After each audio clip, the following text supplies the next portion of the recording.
Binned until 2025 at least. Scotland's flagship recycling scheme took another trashing yesterday when a further lengthy delay was announced to the deposit return scheme. Holyrood and Westminster have been at loggerheads in recent weeks over the Scottish Government's plans to include glass. Earlier in the programme we heard from Mo Razak from the Federation of Independent Retailers, which represents more than 1,000 shops across Scotland. We are seeking legal advice on this matter. We went in with good faith. We supported the scheme and we helped with the scheme and we worked with the scheme for over 6 years. And this wasn't down to retailers not trying and not trying to make this work. It's down to the Scottish Government not working it properly and not planning this properly. So the Federation of Independent Retailers is actively considering suing the Scottish Government? Yes, we are.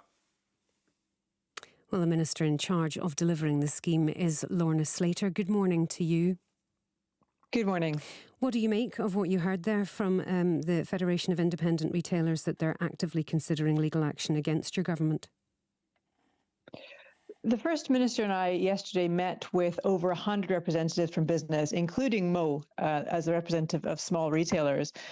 And the First Minister went around the room and asked people, given where we are, given the uncertainty put in place by the UK government, what is their preferred way forward? And the overwhelming response from the room, from businesses was that we align with the UK. And they knew that that means not going live until 2025 at the earliest. Because the UK haven't even passed their regulations, they don't have a scheme administrator, it's going to take them time. So the First Minister and I listened to businesses and that was their overwhelming preference. Is that not a meeting that should have happened 5 or 6 years ago?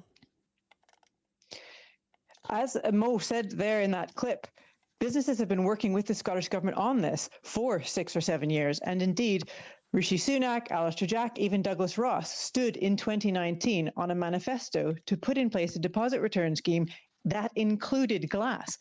The Scottish Government, the Scottish Parliament, working in good faith on the knowledge that at that time, England, Wales and Scotland were all putting in place systems with glass, passed legislation to have a system with glass in it. We know that later that same year, the UK put in place this Internal Market Act, which means that they can override certain pieces of Scottish legislation. And you knew about Knowing that that too. Was the case, you knew about that too. We did. Should you not in have applied for an exemption earlier? They put in place that act in 2020 after we'd passed our regulations. In 2021, I started the process to apply for that exemption to the Internal Market Act nearly 2 years ago. The UK only took glass out of their scheme in 2022. Again, and nearly a year later. And this year, in January this year, the UK's own documentation said that it was for the devolved nations to determine the scope of their deposit return schemes. So between January this year and May, at the last possible minute, the UK has changed its mind about what Scotland can do in its scheme. Nearly 3 years after our regulations were passed, that is not acting in good faith, and that is undermining the work that you heard Mo and businesses in Scotland have done for years, the investment they've done to make this scheme work, and the UK changed their mind in the last few months to torpedo our scheme. You told Parliament yesterday you had no other option but to delay this now until at least October 2025. But you did have another option, didn't you? You could have let the scheme go ahead without glass. The glass is certainly one part of it. Going ahead without glass would have been difficult, but it is possible.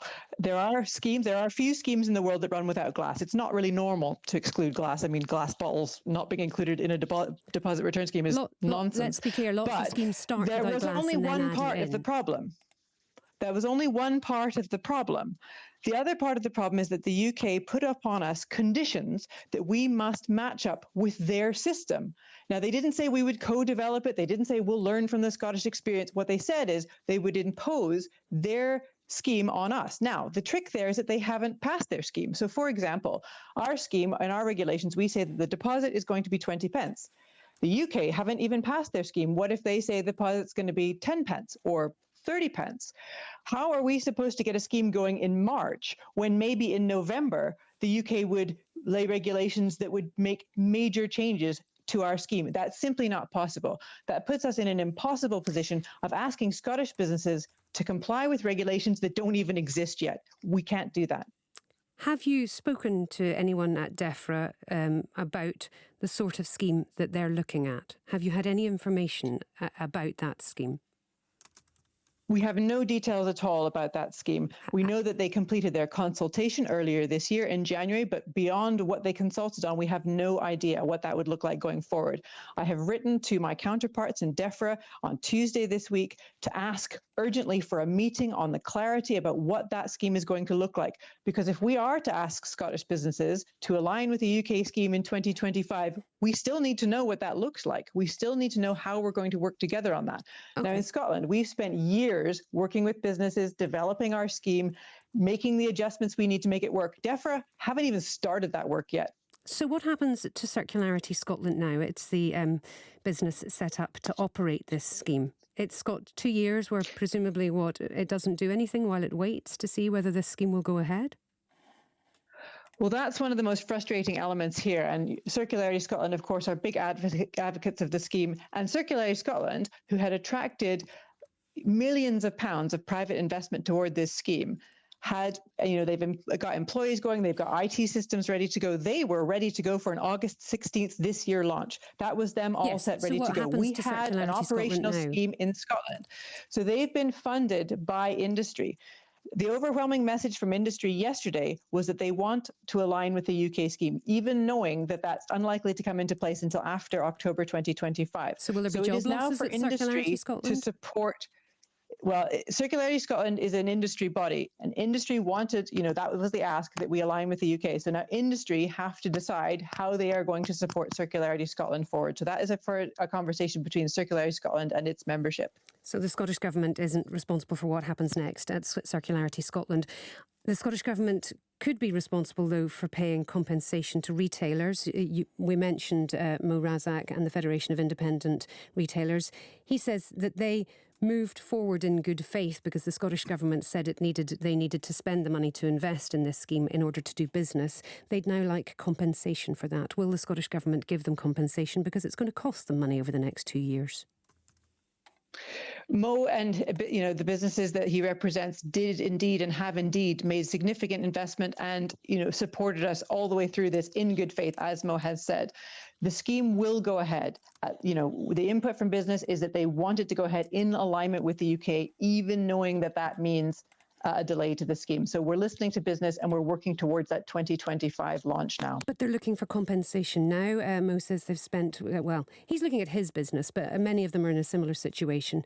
£10,000 installing the machine, £4,000 a year for the contract. That's over £8,000 in the next 2 years, at least, before any other scheme could possibly start. Will they get compensation?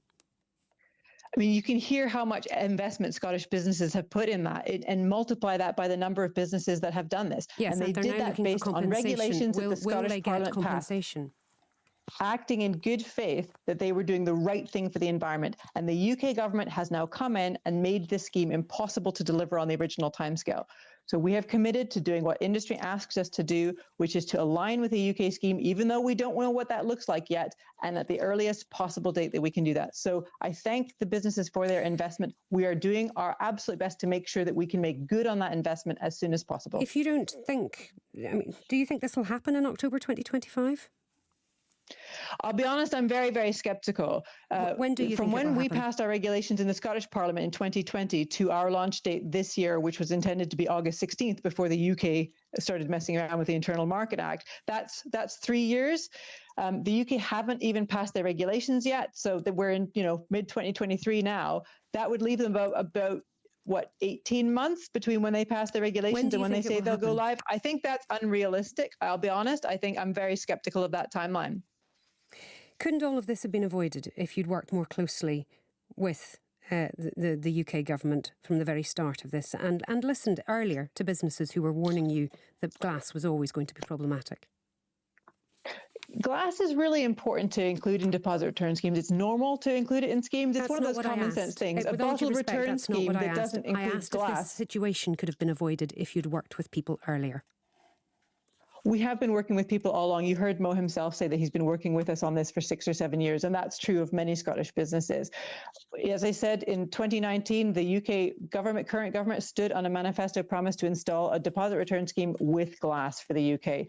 When we passed our regulations, that was the status quo. That was the understanding, the common understanding of all UK nations. It's England that have changed their minds. Late in the day, in 2022, they changed their minds to take glass out of the scheme. It is they who are the outlier. Wales and Scotland went ahead with the original plan, which we all had back in 2020 to include glass. So England has decided they want to take glass out of their scheme, and now they're imposing that on Scotland and Wales. It is England who is the outlier here. OK, thank you very much indeed for joining us this morning, Circularity Minister Lorna Slater.